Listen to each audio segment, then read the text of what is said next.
അപ്പോൾ കണ്ടോ നമ്മുടെ അവലുപ്പുമാവ് ഒരു 10 മിനിറ്റ് പോലും വേണ്ട കേട്ടോ. എൻ്റെ ഈ അവല് കുതിരാനായിട്ട് 5 മിനിറ്റ് പോലും ആവശ്യം വന്നില്ല. നമുക്കിവിടെ കിട്ടുന്ന അവലൊക്കെ ഇങ്ങനെയായിരിക്കും. പക്ഷേ ചിലപ്പോൾ നമ്മൾ വാങ്ങിക്കുമ്പോൾ നല്ല കട്ടിയുള്ള അവലായിരിക്കും. അത് നമ്മൾ ഉണ്ടാക്കുമ്പോൾ കൂടുതൽ ക്വാണ്ടിറ്റിയും കിട്ടും. അത് കുറച്ച് നമ്മൾ കുതിരാനായിട്ട് 10 മിനിറ്റ് വെക്കേണ്ടിയും വരും. പക്ഷേ നമുക്കിവിടെ കിട്ടുന്ന അവലുകളൊന്നും അങ്ങനത്തെ കിട്ടുന്നില്ല കേട്ടോ. ഇതിപ്പോൾ തിക്കവലെന്ന് പറഞ്ഞ് വാങ്ങിച്ചാണ്, പെട്ടെന്ന് തന്നെ കുതിർന്ന് കിട്ടി. അപ്പോൾ മറ്റേ ഞാൻ നേരത്തെ പറഞ്ഞ പോലെ നൈസ് അവലാണെങ്കിൽ കഴുകിയിട്ട് ഉടൻ തന്നെ എടുക്കാം. അപ്പോൾ ഇതിപ്പോൾ നമുക്ക് 2 പേർക്ക് കഴിക്കാനുള്ളതുണ്ട്. അപ്പോൾ അതനുസരിച്ച് നിങ്ങൾ ചേർത്തോണം. ഇപ്പോൾ ഇതിപ്പോൾ നിങ്ങൾ അളവ് കൂട്ടിയെടുക്കുകയാണെന്നുണ്ടെങ്കിൽ എല്ലാ ഇൻഗ്രീഡിയൻസും കൂട്ടിക്കോണം. ഓക്കെ. അപ്പോൾ ഒരു 4 പേരുള്ള ഫാമിലിയൊന്നും തികയത്തില്ല. അത് കാരണം ഇതിൻ്റെ ഡബിൾ എടുക്കുകയാണെങ്കിൽ ചേർത്തോണം. പക്ഷേ ഇത് ഭയങ്കര എളുപ്പമായിട്ടുള്ള ഒരു ബ്രേക്ക്ഫാസ്റ്റിനായാലും ഡിന്നറിനായാലും വളരെ നല്ലതാണ്, ഹെൽത്തിനും നല്ലതാണ്. ഞാനിന്ന് രാവിലെ മടി പിടിച്ചിരിക്കുകയായിരുന്നു ബ്രേക്ക്ഫാസ്റ്റ് എന്ത് ചെയ്യാമെന്ന് പറഞ്ഞിട്ട്. അപ്പോൾ പെട്ടെന്നാണ് ഒരു ഐഡിയ കിട്ടിയത്, അവലുണ്ടല്ലോ അത് ഉണ്ടാക്കാമെന്ന് പറഞ്ഞിട്ട്. അപ്പോൾ 10 മിനിറ്റ് പോലും ആയില്ല എനിക്ക് ബ്രേക്ക്ഫാസ്റ്റ് റെഡിയാക്കാനായിട്ട്. ചില ഇതിൻ്റെ കൂടെ ചമ്മന്തിയൊക്കെ വെച്ച് കഴിക്കും കേട്ടോ. നമുക്കിപ്പോൾ അതൊന്നും ആവശ്യമില്ല. ഇതിപ്പോൾ എരിവ്, നാരങ്ങയുടെ പുളി, ഉപ്പ് എല്ലാം ഉണ്ട്. അത് കാരണം ഞാനിപ്പോൾ ചമ്മന്തിയൊന്നും റെഡിയാക്കുന്നില്ല. ഇത് വെച്ച് തന്നെ കഴിക്കാൻ പോകുന്നു. അപ്പോൾ എല്ലാവരും നിങ്ങൾ ഈ വീഡിയോ ഫുള്ളായിട്ട് കണ്ടിട്ട് ഒന്ന് ട്രൈ ചെയ്ത് നോക്കണം കേട്ടോ. നോക്കിയിട്ട് നിങ്ങളുടെ ഫീഡ്ബാക്കും കൂടെ അറിയിക്കണം. അതെങ്ങനെ ചെയ്യണമെന്നുള്ളത് നമുക്ക് നോക്കാം. അപ്പോൾ നമ്മൾ ഇന്ന് ഉണ്ടാക്കാൻ പോകുന്ന നല്ല എളുപ്പത്തിലുള്ള ബ്രേക്ക്ഫാസ്റ്റാണ്. പിന്നെ നല്ല ഹെൽത്തി ആയിട്ടുള്ളതാണ് കേട്ടോ. നമ്മളെപ്പോഴും അരിയിൽ തന്നെ ഓരോന്ന് ഉണ്ടാക്കി കഴിക്കുന്നതിനേക്കാളും മാറ്റി മാറ്റി ഓരോ നമുക്ക് ഉണ്ടാക്കി കഴിക്കാം. അപ്പോൾ ഞാൻ 1 കപ്പ് അവലെടുത്തിട്ടുണ്ട്. ഈ അവൽ വന്നിട്ട് റെഡ് അവലാണ്. വൈറ്റ് അവലും നിങ്ങൾക്ക് എടുക്കാം. പിന്നെ അത് മാത്രമല്ല, ഈ അവൽ കണ്ടോ കുറച്ച് കട്ടിയുള്ള അവലാണ്. ഇതിൽ തിന്നായിട്ടുള്ള അവലും കിട്ടും. അതുകൊണ്ട് നമുക്ക് ഈ ഉപ്പുമാവ് ഉണ്ടാക്കാം. അപ്പോൾ തിന്നായിട്ടുള്ള അവലാണെങ്കിൽ നിങ്ങളത് 2-3 പ്രാവശ്യം കഴുകിയിട്ട് ചുമ്മാ അരിപ്പയിൽ വെള്ളം തോർത്താൻ വെച്ചാൽ മതി. നമുക്ക് ഉടൻ തന്നെ അത് എല്ലാം കടുവറുത്തിട്ട് ചെയ്തേക്കാം. ഇതാവുമ്പോൾ നമുക്ക് കുറച്ച് കട്ടിയുള്ള അവലാവുമ്പോൾ ഒരു 8 മിനിറ്റ് നമ്മൾ വെള്ളത്തിൽ നല്ല 3-4 പ്രാവശ്യം കഴുകണം കേട്ടോ. ഈ അവലിൽ ശരിക്കും അഴുക്ക് കാണും. കഴുകിയിട്ട് നമ്മൾ വെള്ളത്തിൽ ഇട്ട് വെക്കണം. അതായത് കട്ടിയുള്ള അവലാണെങ്കിൽ മാത്രം. ഇത് വന്നിട്ട് ശരിക്കും കട്ടിയുള്ളതല്ല, ഒരു സാമാന്യം കട്ടിയുള്ള അവലാണ്. ഇതൊരു 5-6 മിനിറ്റൊക്കെ വെള്ളത്തിൽ ഇട്ട് വെച്ചിരുന്നാൽ മതി. ശരിക്കും കട്ടിയുള്ള അവലാണെന്നുണ്ടെങ്കിൽ ഒരു 10 മിനിറ്റെങ്കിലും വെള്ളത്തിലിട്ട് വെക്കണം. ഓക്കെ. കണ്ടോ, ഇത് വന്നിട്ട് ഇങ്ങനെ ഇരിക്കുന്ന അവലാണ്. അപ്പം മിക്ക കടകളിലും നമുക്ക് കിട്ടുന്നത് തിന്നായിട്ടുള്ള അവലാണ്, കട്ടി കുറഞ്ഞ അവലാണ് കിട്ടുന്നത്. അതാണെങ്കിൽ ഞാൻ പറഞ്ഞ പോലെ കഴുകിയിട്ട് ഉടൻ തന്നെ അതെടുത്ത് ഒരു അരിപ്പയിൽ വെള്ളം തോർത്താൻ വെച്ചിട്ട് നമുക്ക് ഉണ്ടാക്കാം. ഇതാകുമ്പോൾ കുറച്ച് നമ്മൾ കഴുകിയിട്ട് കുതിർക്കാനായിട്ട് വയ്ക്കണം. ഓക്കെ. അപ്പോൾ ഇത് നമ്മൾ കഴുകിയിട്ട് എടുത്തിട്ട് വരാം. ഞാൻ 4-5 പ്രാവശ്യം കഴുകി കേട്ടോ, വെള്ളത്തിയിട്ട് വെച്ചിരിക്കുകയാണ്. ഈ സമയം കൊണ്ട് നമുക്ക് ബാക്കിയുള്ളതൊക്കെ ചെയ്യാം. അപ്പോൾ ഞാനിത് വെള്ളത്തിയിട്ടിട്ട് ഒരു 5 മിനിറ്റ് ആയാലും നല്ല രീതിയിൽ കുതിർന്നിട്ടുണ്ട് കേട്ടോ. ഇനിയിപ്പോൾ ഇതിൻ്റെ വെള്ളമൊക്കെ ഊറ്റിയിട്ട് വയ്ക്കാം. അപ്പോൾ ഞാനിതാ വെള്ളമൊക്കെ ഊറ്റി വെച്ചിട്ടുണ്ട്. ഇതിപ്പോൾ നമ്മൾ ചെയ്യുന്ന ഇൻഗ്രീഡിയൻസിന് നമുക്കിപ്പോൾ 1 കപ്പ് അവലല്ല, ഒരു 2 കപ്പ് അവൽ വരെ എടുക്കാം കേട്ടോ. ഇത് വന്നിട്ട് ഞാനിപ്പം 1 കപ്പും കുറച്ചുകൂടെ എടുത്തിട്ടുള്ളൂ. ഇപ്പോൾ ഇത് വന്നിട്ട് 1 കപ്പ് എടുത്താൽ ചിലപ്പോൾ നമുക്ക് തികയത്തില്ല.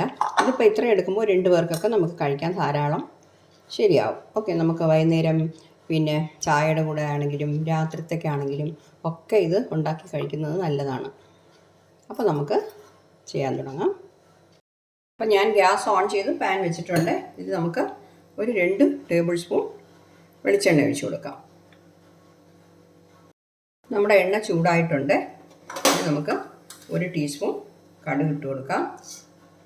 അത് കഴിഞ്ഞിട്ട് 1 ടീസ്പൂൺ ഉഴുന്നുപരിപ്പ്, പിന്നെ 1 ടീസ്പൂൺ കടലപ്പരിപ്പ്.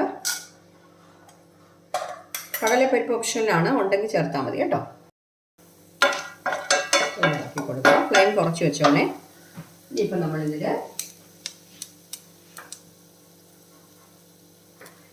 2 പച്ചമുളക്, വലിയ പച്ചമുളകാണ് എടുത്തത്, അത് കട്ട് ചെയ്തിട്ട് കൊടുക്കുന്നു. അപ്പോൾ ഇഞ്ചി വന്നിട്ട് 1 ഇഞ്ച് നീളത്തിലുള്ള ഇഞ്ചി കട്ട് ചെയ്തതാണ്. ഇഞ്ചി മസ്റ്റാണ്, ആവശ്യമാണ് കേട്ടോ. ഇഞ്ചി എന്തായാലും ചേർക്കണം, എങ്കിലേ കൊള്ളാവും. മാത്രമല്ല അസിഡിറ്റി പ്രോബ്ലത്തിനൊക്കെ നല്ലതല്ലേ. ഇനിയിപ്പോൾ ഇതിൻ്റെ കൂടെ 2 ഉണക്കമുളക് ചേർക്കുന്നു.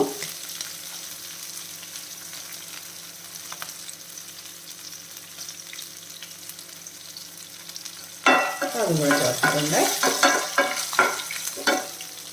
ഇപ്പം നമ്മളിതിൻ്റെ കൂടെ ഒരു 2 ടേബിൾ സ്പൂൺ കപ്പലണ്ടി, കടയിൽ നിന്ന് വാങ്ങിക്കുന്ന കപ്പ, തൊലി ഉള്ളതായാലും കുഴപ്പമില്ല കേട്ടോ. 1 ടേബിൾ സ്പൂൺ കാഷ്നട്ട് ഇങ്ങനെ പൊടിയായിട്ട് ഞാൻ ഉടച്ചാണ് ഇടുന്നത്. ഇതൊക്കെ ചേർക്കുമ്പോൾ ടേസ്റ്റ് കൂടുതൽ കിട്ടും. പക്ഷേ ഇതൊന്നും ഇല്ലെങ്കിൽ നമുക്കിത് ഉണ്ടാക്കാം. കാഷ്നട്ട് കപ്പലണ്ടിയൊക്കെ വേണമെന്നൊന്നും നിർബന്ധമൊന്നുമില്ല കേട്ടോ.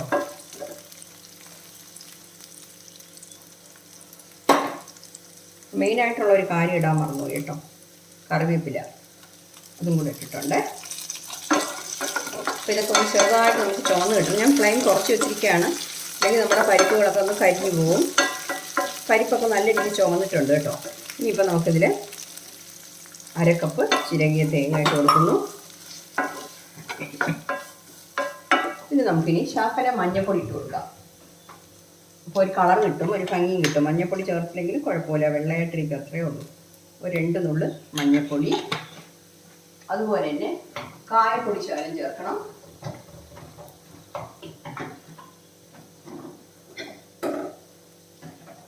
കായപ്പൊടി ഒരു 2 നുള്ള് ചേർത്താൽ മതി കേട്ടോ. ഇതൊക്കെ ചേർക്കുമ്പോൾ ഒരു മണവും ഗുണവും ഒക്കെ ഉണ്ട്, അതുകൊണ്ടാണ്. നല്ല രീതിയിൽ ചൂടായിട്ടുണ്ട്. ഇനിയിപ്പം നമ്മൾ കുതിർത്ത് വെച്ചിരിക്കുന്ന ആവിലിട്ട് കൊടുക്കാം. ഈ തേങ്ങയുടെ ഒന്ന് ചെറുതായി നല്ല പോലെ വറുക്കണമെന്നൊന്നുമില്ല, അതിൻ്റെ ജലാംശം ഒന്ന് മാറിയാൽ മതി. ഇനിയിപ്പോൾ അതിൽ നമ്മൾ അരിച്ച് വെച്ചിരിക്കും, വെള്ളമൊക്കെ മാറ്റി വെച്ചിരിക്കുന്ന ആവിലിട്ട് കൊടുക്കാം. കുറച്ച് ഉപ്പും കൂടെ ഇട്ടേക്കാം. നമ്മൾ ഉപ്പ് ചേർത്തിട്ടില്ല, ഉപ്പ് നിങ്ങളുടെ ടേസ്റ്റ് അനുസരിച്ച് ചേർത്തോണേ. ഞാൻ കുറച്ചിങ്ങനെ സ്പ്രെഡ് ചെയ്ത് കൊടുക്കുന്നു. പക്ഷേ ഉപ്പ് എല്ലായിടത്തും കൊള്ളണം. ആദ്യമേ നമ്മൾ കടുക് വറുക്കുമ്പോൾ ഉപ്പിട്ടാലും കുഴപ്പമൊന്നുമില്ല കേട്ടോ. അപ്പോൾ ഫ്ലെയിം കുറച്ച് വെച്ചാണ് ഞാനിതൊക്കെ ചെയ്യുന്നത്.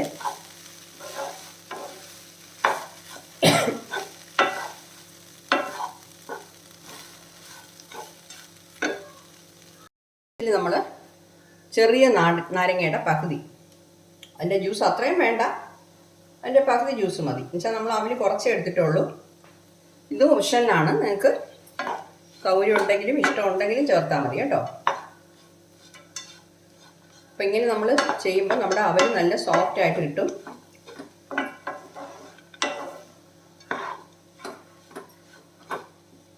അപ്പോൾ നല്ല രീതിയിൽ ഉപ്പും നമ്മുടെ നാരങ്ങ നീരും ഒക്കെ എല്ലായിടത്തും മിക്സ് ആവണം. ഇപ്പോൾ റെഡി ആയിട്ടുണ്ട്. ഇനി ഇതിൽ കുറച്ച് മല്ലിയില ഇട്ട് കൊടുക്കാം. അതും കൂടെ ചേർത്ത് മിക്സ് ചെയ്തിട്ട് നമുക്ക് ഫ്ലെയിം ഓഫ് ചെയ്യാം. അവലിട്ടതിന് ശേഷം കുറച്ച് ഫ്ലെയിം കൂട്ടി വെച്ചാൽ മതി കേട്ടോ, ശകലം, അതായത് മീഡിയം ഫ്ലെയിമിൽ. അതുവരെ നമ്മൾ ലോ ഫ്ലെയിമിൽ വെച്ചാണ് എല്ലാം ചെയ്തത്. അപ്പോൾ മല്ലിയിലയും കൂടെ ഇട്ടിട്ടുണ്ട്, റെഡി ആയിട്ടുണ്ട്. നമുക്ക് ഫ്ലെയിം ഓഫ് ചെയ്ത്. അപ്പോൾ എൻ്റെ ഈ വീഡിയോ എല്ലാവർക്കും ഇഷ്ടപ്പെട്ട് കാണുമെന്ന് വിശ്വസിക്കുന്നു. എൻ്റെ ചാനൽ ഇതുവരെ സബ്സ്ക്രൈബ് ചെയ്തില്ലെങ്കിൽ ദയവായി സബ്സ്ക്രൈബ് ചെയ്യാനും ലൈക്ക് ചെയ്യാനും ഷെയർ ചെയ്യാനൊന്നും മറന്നു പോകരുതേ. അടുത്തത് നല്ലൊരു റെസിപ്പിയായിട്ട് വീണ്ടും കാണാം. Okay, thank you.